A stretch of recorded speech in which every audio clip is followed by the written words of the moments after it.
Hello, everyone. Good afternoon. Now we are going to learn from the one of the speeches of the Lubavitcher Rebbe. It's written in Yiddish. It's written in Yiddish. This is a speech that he gave in the year 1959. It's from Yudshvat, and it's talking about from Yudshvat. It's talking about the very timely and important subject of building the Holy Temple. In this case, it was building the tabernacle. The tabernacle was one of the first major endeavors that the Jewish people undertook after leaving Egypt. Uh, they left Egypt, and basically everything they had was given to them by God. God took them out, split the sea, killed the Egyptians, took them to Mount Sinai, gave them bread from heaven, water from a rock. He protected them with, says, anani kavod, clouds of honor, whatever, were all around them, protecting them from all sides. And they got everything for free. They had a free ride, right? Free ticket. I mean, they sort of deserved it. They worked for 210 years, most of it at hard labor, backbreaking labor in Egypt. But nevertheless, okay, so they got, but the whole time they didn't do anything on their own. They were just receiving. So after they got the Torah, God said, okay, now you start doing some work. Jews, gather up as much these materials, gold, silver, copper, these weird cloths and boards and things, and make for me a holy temple. And then I will dwell among you. Or some people say I will dwell in you, in each and every one of you. In any case, this portable tabernacle went with them in the desert, wherever they went. And afterwards, when they came into Israel, it was also accompanied them also in different stages, in different forms, for the next 440 years until King Solomon built the temple. Then it was permanent. But the prototype of the building of the temple and the commandment that's given is given in the Torah, this is something eternal because the Torah is eternal. So it doesn't mean you're supposed to build in your backyard a tabernacle. It's only one time, but it's telling you you're supposed to make yourself into a tabernacle. So let's see what this means. And also, you're supposed to make the whole world around you as holy as possible. Which basically what this means is just to reveal the in everything that number one, God is creating it, and that God is creating it for a purpose, and to manifest that purpose. That's to make the whole world into a holy temple. But it has to be according to God's instructions. That's the whole point of this business. It has to be, you can't just say, well, I'll do it on my own. I'll sacrifice my dog or my next door neighbor's car or my car, right? I'll do it for the Lord, right? Which might be a sort of a normal thing. Maybe not your next door neighbor's car, but that might be a normal idea. I remember I once saw a movie a long time ago, Religions of the World. And there are these people in Japan that they make a whole big ceremony of this, that when a person gets to a certain, I don't know, level of whatever, so they make a whole little arena, and it's very clean, very orderly, and the Japanese are very orderly, how do you say, exact people. And in the middle, there's this little sort of little stand. Person kneels down and cuts off part of his finger. Huh? He holds it up. And of course, you have, what is it, 14 the joints in every finger. How is that? How many you got? 1, 2, 3, 4, 5, 6, 7, 8, 9, 10, 11, 12. Yeah, 14 joints. So you got 14 levels on your right hand and your left hand. I don't know if they do the toes or not. But on the other hand, that's pretty noble thing to do if you think about it. Here they're making this big sacrifice to, I don't know to who they're making it to, but they're making a big sacrifice to the powers that be, and it's a permanent thing, and it hurts, and they're willing to give of themselves to this power. So it's pretty normal, a noble thing. But the problem is that's not what God wants. To a person that wants to cut off his fingers, it's a bigger sacrifice to him to not do it. Right? That's how he would like to cut off his joints or whatever it is in order to serve whatever God, the God of Zork or whatever God he's got.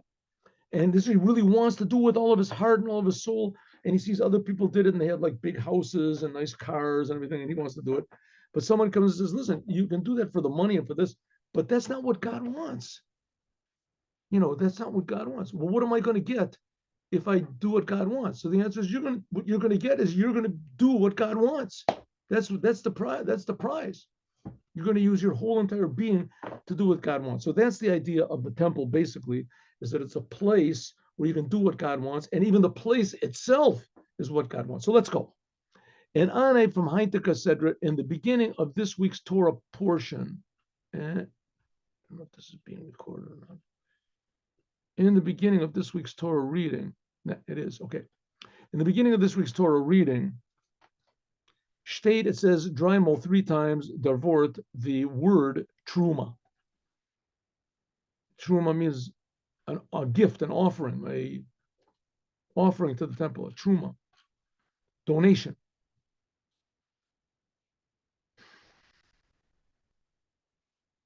What happened? What happened over here? Oh, huh?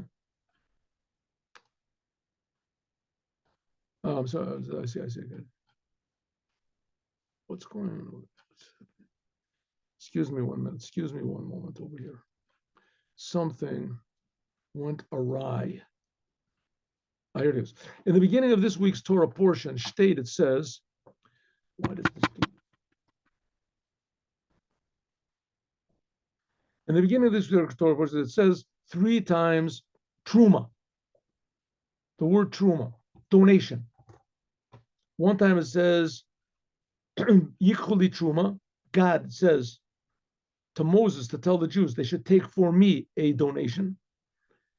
Asher Yidvenu Libo. Another time it says, each person according to what his heart desires should take this is for men and women, should take a donation. And V'zot truma asher yikhu, and this is the donation that they should take from them. Gold, silver, copper. Some people say, what does it say take? Because it's talking about the people who go around and the collectors. There's official collectors. Okay, and some people say that it means even if you have to take it by force. But anyway, this one here, it says, so 3 times. One time it says, everyone should take for me an offering, a donation. Next time it says, each person according to what his heart desires. And the third time it says, this is the donation that you should take from them. Gold, silver, and copper. On these 3 times that it says the word truma, take a donation, the Gemara says, the Talmud says, as the dry to which Talmud is this here? Let's look down here. Which Talmud? It says the Talmud in Shkalim, the beginning of the first chapter. The Talmud says, excuse me, as the dry trumos, these 3 times that it says take a donation, Zayin, and they are, number 1, trumas beka lagolgolos. It was the truma of a 1 coin, it was a half a shekel, 1 coin for each person. That from this they made the adanim. What are the adanim? The adanim are the sockets in which were placed the boards that made up the room that was called the tent of meeting, holy and the holy of holies. The tent of meeting was really the holy. But the boards were put there, and in these sockets, these sockets, they were like the base. A truma was yeder, which each Jew Gadar Geben had to give half of a shekel from Vanet men the shvelen, from which are made the foundations for the tabernacle. Now, we talked about this before. There was all these boards that made up the tabernacle, and the boards was 20 boards on one side, 20 boards on the other side. And these boards, what held them all together? So there was the thing that held them all together. There were these bolts that held them all together. The middle bolt went all the way through. Anyway, there's on each side. But what kept them in place, like on the ground, were these sockets called adanim. So little tiny platforms like that, not tiny, but they were big enough to put the boards in them. Okay. Next was Trumat HaMizbeach. Others were, so one was for these Adanim, these sockets. Another one was, this donation was used for Trumat HaMizbeach, the offerings that were on the altar. From welchem men gemacht de Schwellen zum Mishkan.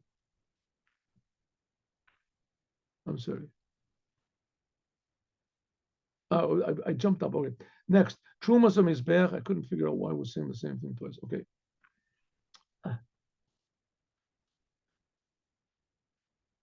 Here we go. Next is, so three times they had to give this offering of the shekel, of the half a shekel. No, three times they had to give an offering. One was a half a shekel that was used for these sockets on the ground that were put, that the boards were put in. Another time was for the Trumas of Mishkan, Nidava Kol Echad Ve'echad. This is the I skipped again. This is very difficult. Okay, Trumas of Mizbeach. This is the money that was used for the sacrifices. Beka Logogolos the Kupa, Shekonim and Korbanos Tzibor, that they were bought, the communal offerings, the daily offerings had to be bought from somewhere. And so they were bought from this money that was given, another half a shekel that everybody gave. Everyone had to give for the communal offerings. And the third one is Trumas of Mishkan. This was not money. Everybody gave according to what they wanted to. Gold, silver, silk. Everybody had to give their fine wool. As is Farana, but and Sufficient Zay, there's a big difference between them.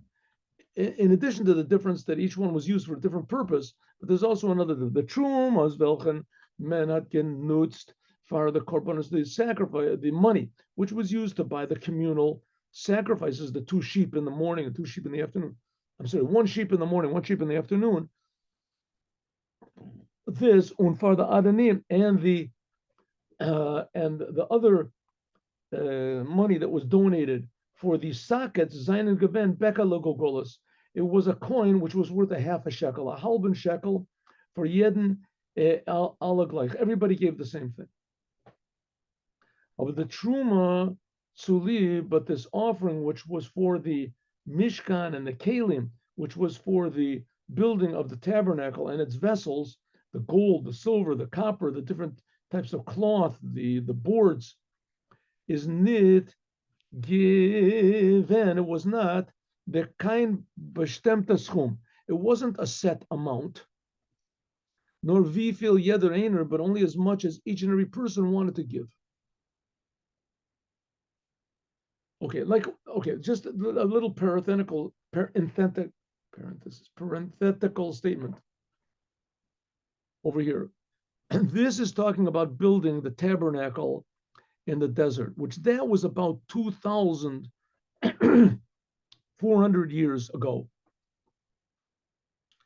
And what has this got to do with us? I mean, really, we care about what happened in the desert. It's very nice, historical, to know that we Jewish people are still, learning with every detail what happened, and we're still loyal to the temple and to the commandments and everything. But I mean, practically, what's going on? So that's the idea of Chassidut. The idea of Chassidut, Chabad, is to show that not only is everything in the Torah relevant, but everything in the Torah is found inside of us. And not only is everything found inside of us, but it's the most important part of us. It's more important than our eyes and our ears and our nose and our mouth. It's telling why we have eyes and ears and nose and mouth. What do we have them for?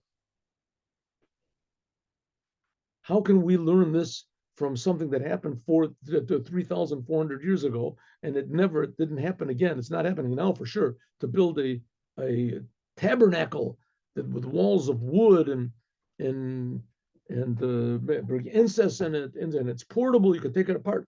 What's this got to do with anything? So the Rebbe says it's got a lot to do with everything.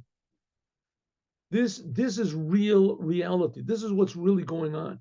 What you see in the news and what the Russia's doing and what this is doing, that's just here today and gone tomorrow, right? Those are things that happen, constantly. There was Persia, they ruled the world for a while, and then these guys ruled the world for a while. Then the Romans ruled for a while. These people don't even exist anymore. The lessons that we can learn, the spiritual principles involved here are eternal, and that's the real reason that God is creating the world. All these other things, they're just, how you say, there's a good word for it. I can't think of the word. Anyway, they're just externally connected to God, peripherally. Peripherally connected to God. Right? They're part of the creation, and things are moving around and everything. But the whole purpose of the whole thing is so that the Jews should serve God and teach everyone in the world to do the same thing. Then the world is going to be healthy. Okay. So what can we learn from these three different types of offerings that were given in the tabernacle? What does that mean to us? Who are we supposed to give this money to? Or is it money at all? What's it talking about? What is it? How does this relate to us, our day-to-day life? So the Rebbe says, take it easy. Listen, first of all, you should know that it is relevant. Number two, it's relevant in a very, very deep and a very actual way. Number three, let's get into some of the details. There were three different offerings that are being hinted at over here, three different donations. Two of them are exact, 1/2 of a shekel, a coin, which is worth a half a shekel, which is called Becca. That was the name of it. One of these was used for the sockets that the boards were in. Another one was used for the communal offerings.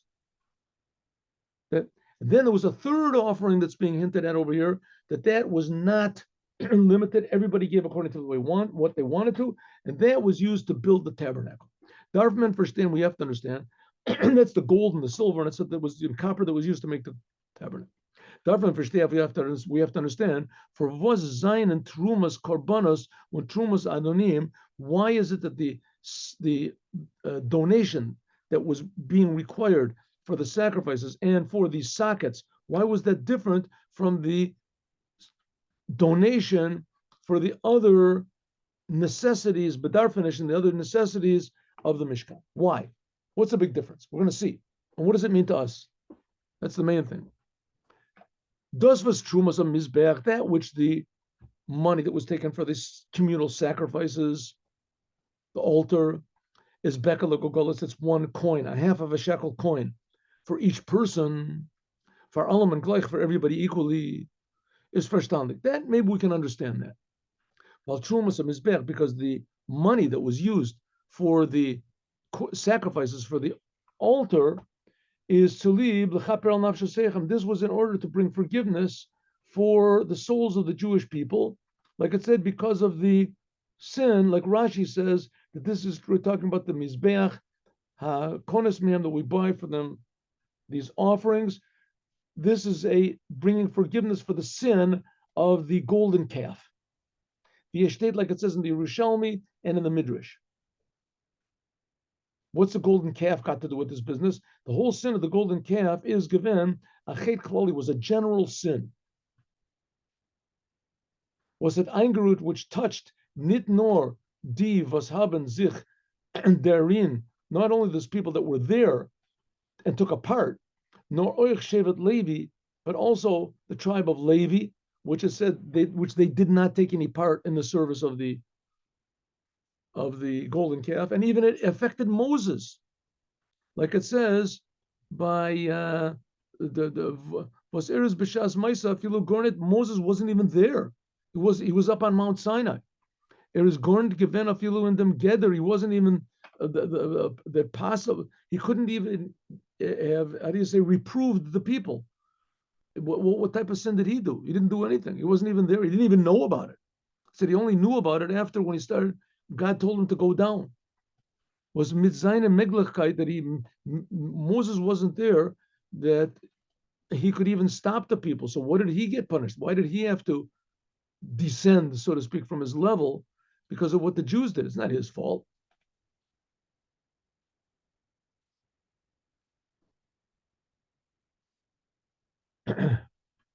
He couldn't even reprove them or try to stop them. Why find him guilty?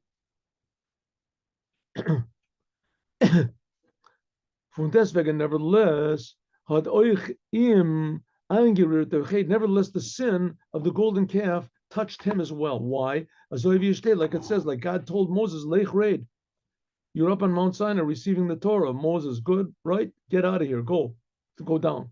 Moses said, why? He said, Raid me good lascha, you should descend from your greatness. The Jewish people are sinning, and they brought the whole world down.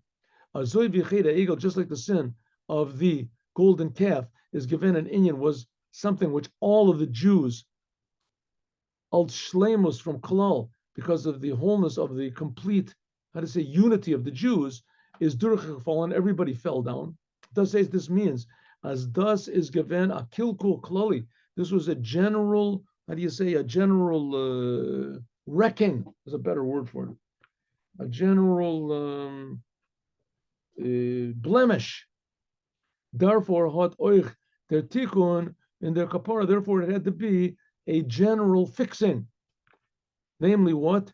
Hot als haben gedarft given gleich. So everybody had to give the same thing. So now we can understand what at least one of these three donations, we can understand a little bit about one of them. Number one, that it says two of the donations were equal for everybody. Everybody had to give what we call a beka, which was a half a shekel. So the one for the sacrifices I can understand, because the sacrifices, it says that brought about some degree of forgiveness for the sin of the golden calf. And the golden calf was a general sin, and this is a general fixing the offerings. Therefore, everybody got the same thing, right? Because it affected the Jews. Why, for instance, but let's just a little one moment over here. Why was the golden calf such a terrible sin? I mean, what did they do? They just bowed down to this statue. It's no big deal. They didn't all say, God, we don't like you anymore or anything like that. They just, added on. They worshiped the golden calf. They didn't stop worshiping God. They didn't stop putting on tefillin or keeping Shabbos or anything like that. They just worshiped this golden calf. What's the big problem? So the main big problem, and also how could the sacrifices fix it up? That makes any sense? I mean, they brought a sheep every morning. Oh, that fixes up the sin of the golden calf. What do they do? I mean, they just brought one sheep. Could understand if everybody had to bring a sheep. Just brought a sheep and killed the sheep. That takes away the sin of. So the answer, in one way, is a very simple answer. The answer is that we're here to do what God wants, and God does not want idolatry. That's what it said in the Ten Commandments. God doesn't want idolatry. Why does God not want idolatry? Why?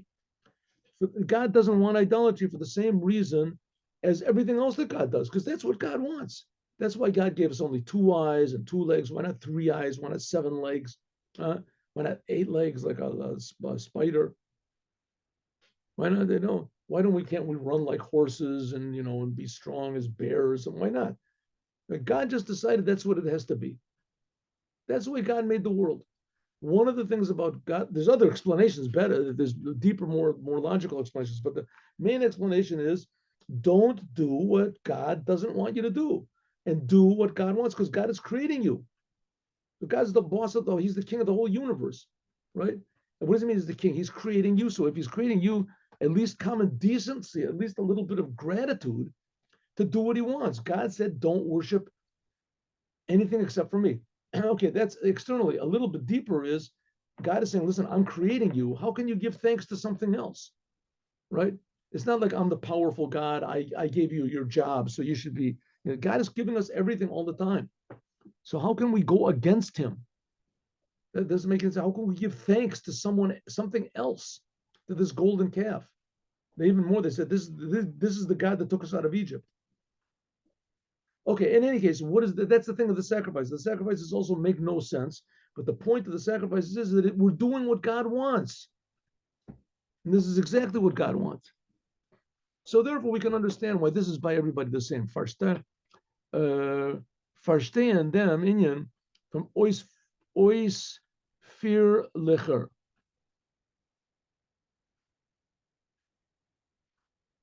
Let's understand this even in more detail.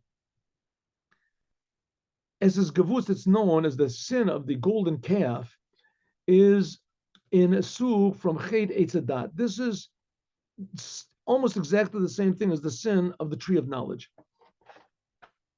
Durach chet eitzadas, by means of the sin of the tree of knowledge and good and evil, Yorda Zahuma Olam, there came death back to the world. Ubishat Man Torah, in the time the Torah was given, Paskazuma, all this death and impurity left the world. But by the means of the sin of the tree of the the golden calf, it came back. Therefore, is moving, so it's understood as men can clarify, understand, we can more easily understand them inyan from chet, the sin of the golden calf. And by understanding what exactly was the sin of the tree of knowledge of good and evil. Un in them inyan from Matan Torah, and also what is the giving of the Torah? What do we say? Before Adam was created, he was supposed to live forever. When he ate from the tree of knowledge and good and evil, that God told him not to, so he brought death into the world. When the Jews were in Egypt and God gave them the Torah, death stopped in the world. When the Jews sinned with the golden calf, that brought it back again. So the Jews with the golden calf basically were just repeating the same mistake as Adam, and it had the same results as Adam. In honor from the Bria, in the beginning of the creation, there was Olam Milu Nivra. The world was created complete. When God's presence was in the world. When God's presence is in the world and God is the source of all life, you can't have death. By means of the sin of the tree of knowledge, is Yordazum Olam, there came death, impurity to the world. And so lead them, because of this, is the world was not a vessel for godliness anymore. Vias is bavus, like it's known as a gam, that even though the Kimo Avos, that even though that Abraham, Isaac, and Jacob, they tried to fix up the sin of the tree of the sin of Adam, and it says that they did all of the Torah before it was given, even though that they did the whole entire Torah before it was given, is thus aber nit given verbundet. This is not connected with Geshem from the physicality of the world in a permanent way. Varum, because through Abraham, Isaac, and Jacob, they were in the world, but they didn't affect the world in a permanent way, because Ruchnis with Gashmis and Geven, spiritual and physical, they were weit einer from the Tzveter, infinitely far one from the other. Ruchnis hat nit gekent stehen in Gashmis. The spiritual could not remain in the physical, and a pnimis in an inside way, in other words, in an integrated way, and all from Klita in a permanent way. So Abraham, Isaac, and Jacob, they were very holy, and they brought godliness into the world, but not in a permanent way at any. They just knew Abraham, Isaac, and Jacob, these were really, they were really something. That was it. But nobody felt, well, I'm really something. I'm being created by God. Their oiftu from Matan Torah, the whole novelty of the giving of the Torah was as come to as is a rupta zuma, that the impurity of the world went away. As is gavorn an ois lated room. There was a refinement in the world. Und therefore, canon zayin Torah mitzvahs, the Torah and the commandments, could be in physical things in an inside permanent way. Menzel canon machen from Gashmish, you can make them for the physical world a vessel for godliness, like the Holy Temple was.